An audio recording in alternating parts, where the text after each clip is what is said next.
ঐতিহাসিক পাগলা মসজিদের সিরকুট এবং বর্তমানে বাংলাদেশের রাজনীতির প্রেক্ষাপট কি আবার দিচ্ছে যে শেখ হাসিনা অস্ত্রে বাংলাদেশে ফিরে আসছে।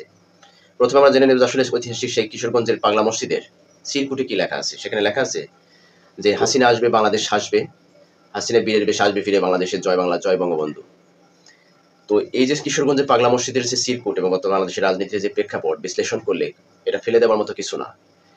50-50 সম্ভাবনা আছে বাংলাদেশের শেখ হাসিনা অস্ত্রে ফিরে আসতেছে। সেটা কিভাবে একটু লক্ষ্য করে দেখুন যে বেশ কিছুদিন ধরেই বাংলাদেশের রাজনীতির প্রেক্ষাপটে যে অস্থিরতা বিরাজ করছে, বিশেষ করে গত দুদিন যাবত যে বাংলাদেশের রাজনীতির প্রেক্ষাপট যেটা শুরু হয়েছে, সেই প্রেক্ষাপট বিশ্লেষণ করলে কিন্তু এটা একদম ফেলে দেবার মতো না বা একদম হেলায় ফেলে দেবার মতো না যে বাংলাদেশে খুব শীঘ্রই শেখ হাসিনা যে ফিরে আসতেছে না, এটা আপনি ফেলে দিতে পারবেন না। রাজনৈতিক অঙ্গনে খুব নড়ে চড়ে বসেছে আসলে কি পূর্বাভাস দিচ্ছে বর্তমান পরিস্থিতি।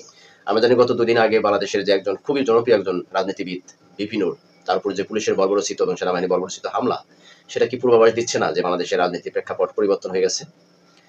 এই হামলার পরবর্তী সময়ে বাংলাদেশের প্রত্যেকটা রাজনৈতিক দল এবং নেতাকর্মীরা নড়ে চড়ে বসেছে, কি আভাস দিচ্ছে বিপি নূরের উপরে আঘাত করে। পরবর্তীতে স্টেপ কাদের? এনসিপি অলরেডি বলে ফেলছে যে পরবর্তী স্টেপ হচ্ছে আমরা, ঠিক আছে। তো এই যে পরবর্তী স্টেপ নিয়ে গবেষণা বা আলোচনা যে প্রত্যেকটা রাজনৈতিক দলের ভিতরে এই যে আলোচনা শুরু হয়েছে যে প্রশাসন হঠাৎ করে তারা ক্ষিপ্র হয়ে গেল কেন। আমরা জানি গত 17 বছর বা 16 বছর 17 বছরের যে সৌর শাসকের যে প্রশাসন যে ভূমিকাটা পালন করেছে, সেই একই ভূমিকা কি আবার প্রশাসন ফিরে আসতেছে কিনা। যদি সেই অবস্থায় ফিরে আসে তাহলে কি হাসিনা সরকার হাসিনা অস্থির দেশে ফিরে আসবে? এটা যদি আপনি মনে করেন যে 50-50ও ধরে নেন, সম্ভাবনা খুব বেশি, খুব বেশি। কারণ এই পরিস্থিতিগুলো সৃষ্টি করার কারণ হচ্ছে যে বাংলাদেশের বর্তমান রাজনৈতিক দল, যে দুটি জনপ্রিয় দল বিএনপি এবং জামাত, তাদের ভিতরে যে দ্বন্দ্ব শুরু হয়েছে বা তাদের ভিতরে যে এই যে বক্তব্যের ভিতরে তাদের একে অপরকে আঘাত করে তাদের ভিতরে যে রাজনৈতিক কার্যক্রমগুলো যে তাদের দ্বিমুখী হয়ে গেছে বা মুখোমুখি হয়ে গেছে, এই মুখোমুখি হওয়ার কারণে এই পরিস্থিতিটা সৃষ্টি করছে যে হাসিনাকে ফিরিয়ে নিয়ে আসার যে চেষ্টাটা সেটা এই দুই দলই করতেছে। বরঞ্চ জামাতের সাথে আর তাদের সমমনা দলগুলো আছে তারা করতেছে। কিভাবে করতেছে? মাননীয় প্রধান উপদেষ্টা যখন নির্বাচনী ঘোষণা দিলেন যে আগামী 26শে ফেব্রুয়ারিতে নির্বাচন এবং সেটার পরিপ্রেক্ষিতে প্রধান নির্বাচন কমিশনার সেটা বলে দিলেন যে ফেব্রুয়ারির প্রথম সপ্তাহে অথবা দ্বিতীয় সপ্তাহে নির্বাচন অনুষ্ঠিত হবে। তাই ধারাবাহিকতায় এই নির্বাচনকে প্রতিহত করার জন্য জামাত অলরেডি ঘোষণা দিয়েছে যে নির্বাচন প্রতিহত করতে হবে এবং নির্বাচন কোনোভাবে হতে দেওয়া যাবে না। নির্বাচন প্রয়োজন হলে আমরা রাজপথে নামে আন্দোলন করব। কি জন্য?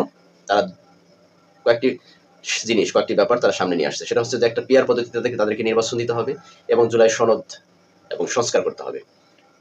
তাদের এই বিবৃতি রাজনীতি অঙ্গনে নতুন মোড় সৃষ্টি করেছে যে সরকার এবং এই রাজনৈতিক দলগুলো মুখোমুখি হয়ে গেছে। সরকার বলছে ফেব্রুয়ারিতে নির্বাচন হবেই, নির্বাচন দিতেই হবে, নির্বাচনে যে কোনো উপায়ে নির্বাচন করব, কেউ ঠেকাতে পারবে না। এবং রাজনীতি অঙ্গনে জামাত এবং জামাতের যে সহযোগী এনসিপি এবং তার সমমনা দলগুলো, ইসলামী দলগুলো, তারাও একই ভাষায় কথা বলতেছে নির্বাচন প্রতিহত করা হবে। কিন্তু এই সরকারের পক্ষে বিএনপি বলতেছে তারা নির্বাচন যাবে।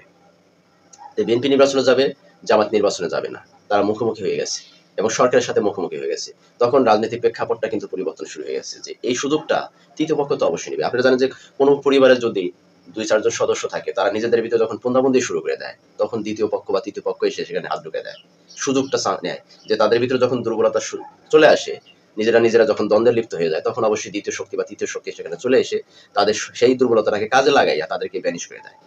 তো বাংলাদেশের রাজনীতির প্রেক্ষাপটে যদি হাসিনা ফিরে আসে তাহলে এটার ফসল কিন্তু এই ফসলটা আপনাদেরই তৈরি করা ফসল। কিসের জন্য? গত জুলাইয়ের গণঅভ্যুত্থানের মধ্যে যেখানে সকল দলের অংশগ্রহণে এবং সকল জনসাধারণ অংশগ্রহণে গত 17 বছরের যে স্বৈরশাসকের যে পতন ঘটিয়েছেন আপনারা, তখন আপনাদের ভিতরে যে সম্পৃক্ততা ছিল, যে বন্ধন ছিল, সেই বন্ধনটা নষ্ট করেছেন আপনারা নিজেরাই। কেননা আমরা তখন থেকে তখন আপনাদেরকে দেখেছি যে ভাষায় আপনারা কথা বলতেন, ঠিক এখন যে ভাষায় কথা বলতেন মুখোমুখি ভাষায় কথা বলতেছেন। আর এই যে আপনাদের ভিতরে বিভেদ, এই বিভেদটাকে হাসিনাকে ফিরে আসার পথটাকে উন্মুক্ত করে দিচ্ছেন আপনারাই। কারণ যে আমি একটা কথা বলেছি যে পরিবারের 2 জন সদস্য বা 3 জন সদস্যের মধ্যে যখন দ্বন্দ্ব শুরু হয়ে যায়, তখন দ্বিতীয় পক্ষ বা তৃতীয় পক্ষ সেখানে হাত ঢোকায়। ঠিক আপনারা যখন পোন্দাবন্দি করবেন, আপনারা যখন ধাক্কাধাক্কি করবেন, গোতাগুতি করবেন, তখন অবশ্যই আওয়ামী সরকার বা আওয়ামী লীগ নামক এই দলটা যখন এখন নিষিদ্ধ আছে, তারা অবশ্যই চাইবে তাদের দলীয় নেত্রী দেশে ফিরে আসবে, তাদের দল আবার চাঙ্গা হবে। কারণ বাংলাদেশের কয়েকজন এই খুবই কয়েকজন মাত্র নেতা, যারা সিনিয়র নেতারা, তারা দেশের বাইরে চলে গেছে। কিন্তু কোটি কোটি যে ভক্ত আওয়ামী লীগের বা সাধারণ ভোটার, তারা তো এখনো দেশে রয়ে গেছে। ছোট ছোট যে নেতা কর্মীরা তারা তো দেশে রয়ে গেছে।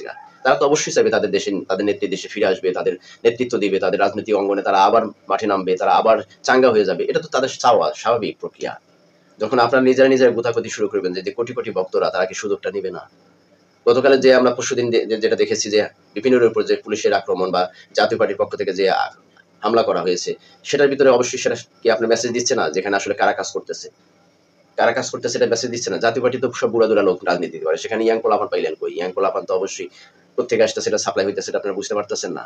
তো আপনারা নিজেরা নিজেরা যখন পুন্দাবন্দি করবেন, গুদাবন্দি করবেন, তখন শেখ হাসিনা ফিরে আসবে, এটি স্বাভাবিক প্রক্রিয়া। এবং এই পাগলা মসজিদের যে চিরকুট, ঐতিহাসিক পাগলা মসজিদের চিরকুট এবং রাজনৈতিক যে পরিভাষা, রাজনীতির যে বর্তমান পরিস্থিতি সমন্বয় করলে যদি আপনারা বিশ্লেষণ করেন, তাহলে হাসিনা ফিরে আসার সম্ভাবনা 50-50 এখন। যদি আপনাদের ভিতরে মিউচুয়াল না হয়, তাহলে হাসিনা দেশে ফিরে আসবে, এটি স্বাভাবিক প্রক্রিয়া। আর হাসিনা সরকার বা হাসিনা এত সোজা জিনিস না যে বাংলাদেশের রাজনীতি থেকে তাকে মাইনাস করে দিয়া আপনারা সেই ফায়দা লোটার চেষ্টা করবেন, এটা কোনো স্বাভাবিক প্রক্রিয়া না। -2 ফর্মুলা ফখরুদ্দিন মঈনুদ্দিনও করেছিল, সেখানে শেখ হাসিনা এবং খালেদা জিয়াকে মাইনাস করে একটা নতুন রাজনৈতিক দল সামনে নিয়ে এসে তাদের হাতে ক্ষমতা হস্তান্তর করবে, কিন্তু দেশের মানুষ সেই পরিস্থিতি হতে দেয় নাই। বাধ্য হয়ে কিন্তু সেটা একটা নামসাম নির্বাচন দিয়ে শেখ হাসিনার কাছে ক্ষমতা হস্তান্তর করে তারা দেশ থেকে এখন বিতাড়িত। ঠিক ইউনূস সরকার আজকে দেখতেছেন যেভাবে বসা আছে, এরা যখন পরিস্থিতি গোলাটে দেখবে, তখন এরকম একটা নামসাম নির্বাচন দিয়ে একটা দলের কাছে ক্ষমতা হস্তান্তর করে দেশ থেকে বিতাড়িত হবে।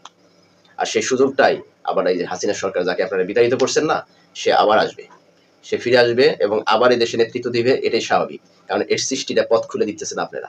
কারণ আপনাদের বর্তমান রাজনীতিক যে পরিভাষা, রাজনীতিক যে বক্তব্য, রাজনীতিক যে কার্যক্রমগুলো, সেগুলো কিন্তু পথ তৈরি করে দিতেছে হাসিনা ফিরে আসার। আর আপনারা যত হার্ড লাইনে যাবেন, যত আপনারা বিশৃঙ্খলা সৃষ্টি করবেন, তাদের পথগুলো আরো সুন্দর হবে, তাদের ফিরে আসার পথগুলো সুন্দর হবে। এই চান্সটা আওয়ামী লীগ নিবে, আওয়ামী লীগের কর্মীরা নিবে, সবাই নেবে, স্বাভাবিক। কারণ রাজনৈতিক খেলা, রাজনৈতিক মাঠে খেলবেই তারা। আর সেই খেলায় যদি খেলোয়াড় হিসেবে যদি তারা টিকে যায়, তাহলে আপনাদের অস্তিত্ব কই যাবে, সেটা আপনারা একবার ভেবে দেখেন। তো আমি মনে করি যে পাগলা মসজিদের চিরকুটের ভাষাটা, বর্তমান রাজনৈতিক যে পরিভাষাটা, এই দুটো মিলালে হাসিনা ফিরে আসার সম্ভাবনা খুবই সম্ভাবনাময়। তো আপনার সেটা কিভাবে চিন্তা করতেছেন, আপনাদের মতামত অবশ্যই কমেন্টসে লিখে যাবেন। আর বাকিটা আমি জনগণ আপনাদের উপর ছেড়ে দিচ্ছি যে এই ব্যাপারে আপনাদের বিশ্লেষণ কি, যদি মতামত থাকে অবশ্যই কমেন্টসের মাধ্যমে জানাবেন। আর রাজনৈতিক দলগুলোর কাছে আহ্বান থাকবে অবশ্যই নিজেদের ভিতরে বিশৃঙ্খলা না করে তাদের নিজেদের ভিতরে মিউচুয়াল করা, এটা আমার দেশের জন্য, সকলের ভবিষ্যতের জন্য ভালো থাকবেন সবাই। আসসালামু আলাইকুম।